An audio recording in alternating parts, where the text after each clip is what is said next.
I was a little bit depressed in so much ways, accepting the changes that I'll see my body was going through and my environment, feeling like I did not belong in my environment. I looked at myself and I look a little bit miserable. I look very uninterested in life itself, and I had nothing going for me. I was just living day to day. I was not doing nothing productive in life. And from there on, I'm like, okay, to be honest, that didn't really describe who I was and who I wanted to continue to live like. So from there on, I'm like, I needed to make some changes in my life and be more active. So even looking at some of the clothes that I was wearing was very difficult for me to find clothes, because even if you go to the mall, you can't even walk through aisles, or you can't even drive through aisles to really check what you want.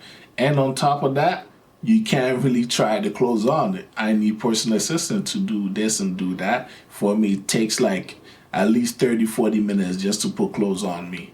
So from there on, and I've been shopping online, doing back and forth, it didn't really work out for me. So from there, I'm like, okay, hey, I need to find a way to find adaptable clothing that will make it a lot easier for me to get in and also being fashionable.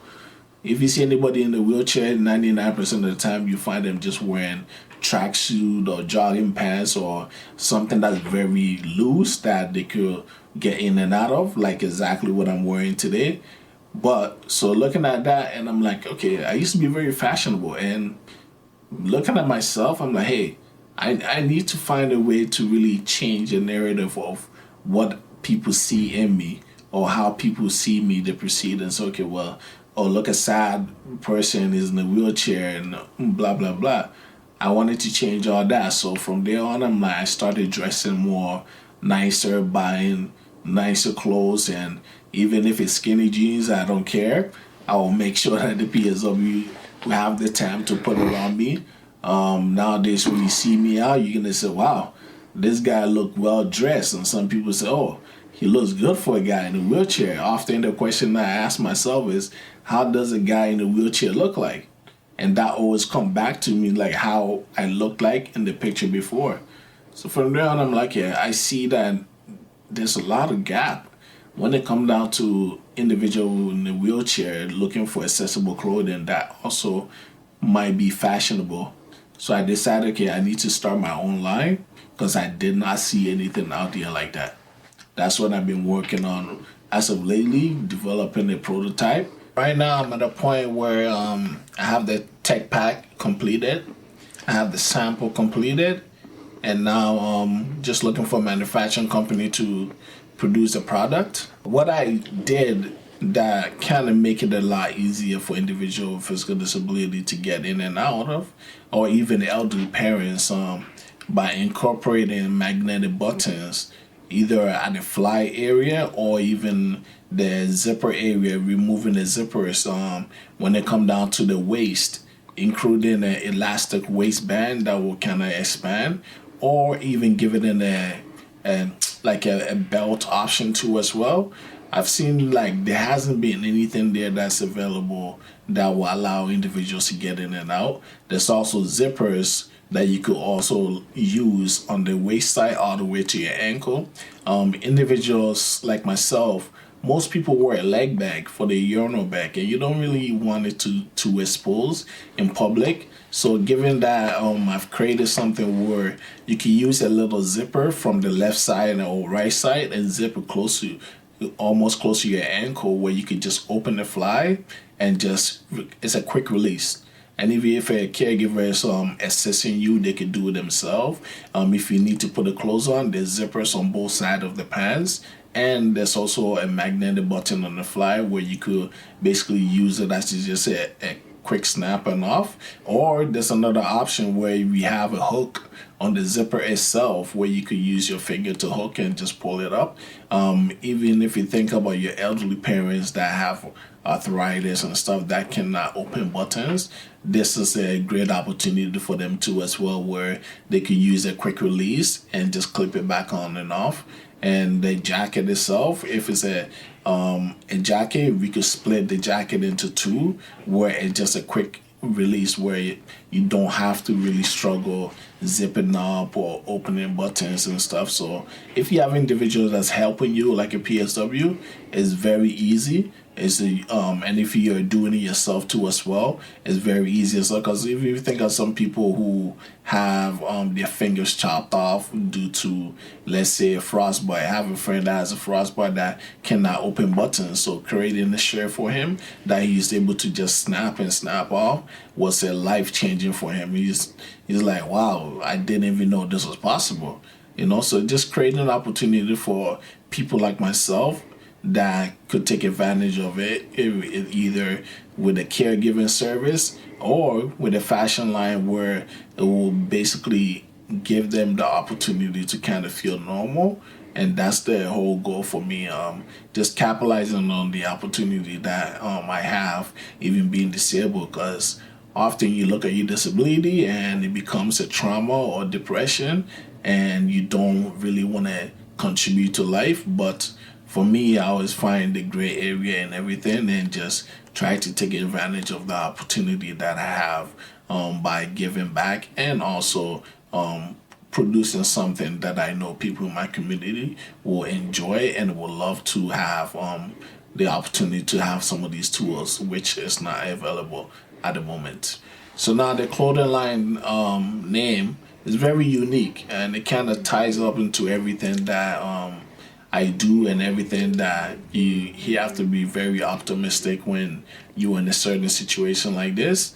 For me, it's called Believe Inclusive, by giving the platform to basically including people with physical disability like myself.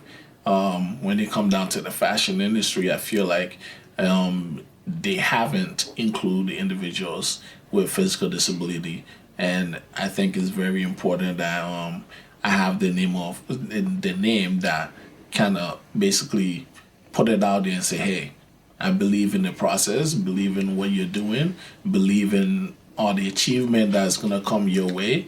And you got to take things easy, because after any disability or any trauma, often it's like a dose of reality. And we have to be humble. We humble ourselves and say, okay, hey, I understand the situation I'm in. And now we just got to start taking the baby step and believing in the process and basically putting in the work. And eventually you achieve exactly what you deserve. And sometimes if you don't go all the way, maybe for myself, I might not be able to walk again. But throughout the process, I'm able to achieve multiple things. I'm able to adapt my way around and make things seem as normal as I feel.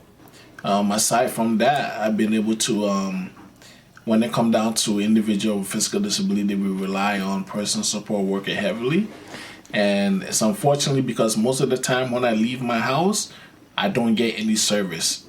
And given that, it's very difficult to find someone to kind of join you when you go out, because I need personal assistance wherever I go, to open the doors, to doing my IC, which is intimate catheterization, or to even looking around when I go any places. So I need to have personal assistant that know my care.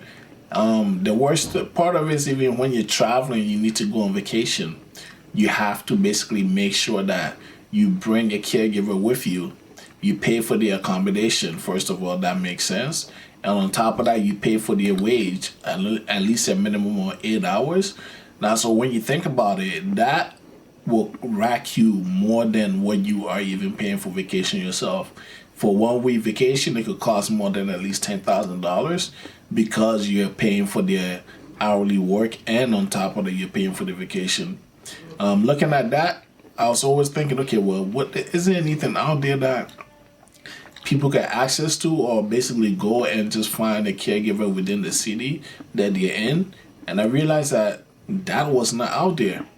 So I decided that I should really create that opportunity for myself and any individual that really require personal support workers wherever they go. So right now I've been able to create a digital app, which I call All Accessibility, where you can basically go anywhere in North America and access personal support workers that are within that city, that are signed up on the app itself. So for example, if I'm going to New York, I can arrange the service within months in advance and communicate with the caregiver. So as soon as I get there, they know exactly what I need and they know where I'm gonna be. They could accommodate me. They come to me either my hotel or the Airbnb where I'm staying, or even if it's a results, they could come there too as well to provide a service for me. And this is not just for individual with physical disability. If you think about your elderly parents that might need assistance going to the hospital, going to the appointment, or just coming to help them do small little grocery here and there.